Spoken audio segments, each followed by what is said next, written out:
महाराष्ट्रातील कष्टकरी भगिनींसाठी समर्पित असलेली मुख्यमंत्री माझी लाडकी बहीण योजना ही आर्थिक मदतीच्या पलीकडे जाऊन महिलांच्या सक्षमीकरणाचे प्रतीक ठरली आहे। आज आपण या योजनेची सविस्तर माहिती घेणार आहोत।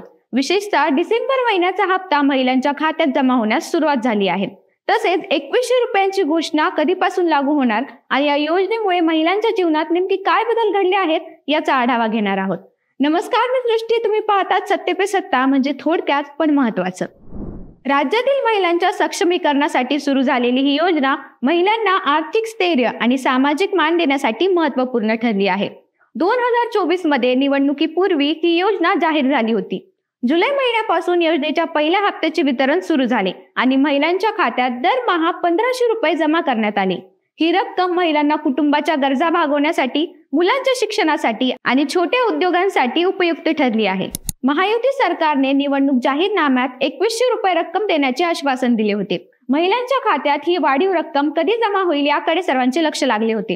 मात्र डिसेंबर महिन्याचा हप्ता अद्याप 1500 रुपये इतकाच राहणार आहे। पुढील अर्थसंकल्पात 2100 रुपयाची घोषणा अधिकृतपणे लागू केली जाईल, असे मुख्यमंत्री देवेंद्र फडणवीस यांनी विधानसभेत सांगितले आहे। 25 डिसेंबर पासून महिलांच्या खात्यात डिसेंबर महिन्याचा हप्ता जमा होण्यास सुरुवात झाली आहे।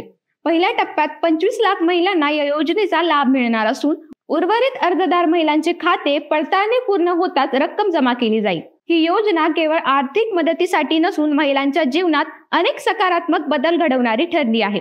आर्थिक स्थैर्यामुळे महिलांच्या घरातील आणि समाजातील निर्णय प्रक्रियेत अधिक सहभाग वाढला आहे। मुलांच्या शिक्षणासाठी, आरोग्यासाठी आणि पोषणासाठी महिलांनी या योजनेचा उपयोग केला आहे। आर्थिकदृष्ट्या सक्षम झाल्यामुळे महिलांना घरात आणि समाजात अधिक मान मिळू लागला आहे। महिलांच्या खरेदीमुळे स्थानिक व्यापाऱ्यांना अधिक उत्पन्न मिळाले असून ग्रामीण भागातील अर्थव्यवस्था मजबूत झाली आहे। महिलांनी या रक्कमेचा उपयोग छोटे उद्योग सुरू करण्यासाठी केला आहे, ज्यामुळे रोजगाराच्या संधी देखील वाढल्या आहेत। या योजनेच्या आर्थिक मदतीमुळे गरीब कुटुंबाचे जीवनमान उंचावले आहे आणि राज्यातील गरिबी कमी झाली आहे। योजनेच्या अंमलबजावणी दरम्यान काही महिलांना आधार कार्ड सीडिंग, कागदपत्र पडताळणी यासारख्या तांत्रिक अडचणी आल्या। निवडणुकीच्या आचारसंहितेमुळे काही काळ हप्त्याचे वितरण थांबले होते, मात्र सरकारने या समस्यावर वेळेत उपाययोजना केल्या आहेत। आधार कार्ड सीडिंग मध्ये उशीर झालेल्या महिलांचे हप्ते 4-5 दिवसात त्यांच्या खात्यात जमा केले जातील, असे महिला व बाल कल्याण मंत्री अदिती तटकरे यांनी जाहीर केले आहे। महिला सक्षमीकरणाचा पुढील टप्पा म्हणून सरकार 2100 रुपयांचा प्रस्ताव लवकरच लागू करणार आहे। यामुळे महिलांना आर्थिक स्थैर्याबरोबरच अधिक मोठ्या संधी उपलब्ध होतील।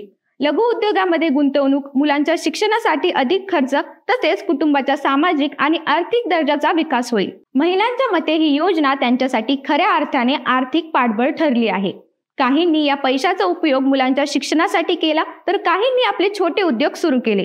ग्रामीण भागातील महिला अधिक सशक्त होत असून स्थानिक व्यापारी आणि उद्योजकांनाही यातून लाभ होत आहे। मुख्यमंत्री माझी लाडकी बहीण योजना ही केवळ आर्थिक मदतीची योजना नसून ती महिलांच्या सामाजिक आणि आर्थिक सक्षमीकरणाची चळवळ ठरली आहे। राज्यातील लाखो महिलांना स्वावलंबी बनवण्यासाठी आणि त्यांच्या जीवनात सकारात्मक बदल घडवण्यासाठी ही योजना एक महत्त्वाचा टप्पा आहे। जर तुम्ही या योजनेसाठी पात्र असाल तर आपल्या जवळच्या महिला व बाल कल्याण कार्यालयाशी संपर्क साधा आणि अशाच माहितीपूर्ण विश्लेषणासाठी पाहत राहा सत्य पे सत्ता, म्हणजे थोडक्यात पण महत्त्वाचं। आणि आमचा व्हिडिओ आवडल्यास लाईक, शेअर आणि सबस्क्राईब करायला विसरू नका। या ॲलर्जीचा फार त्रास होतो।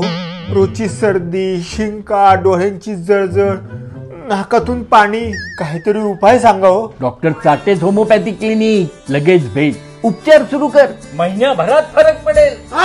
सत्य। संपर्क 9595727107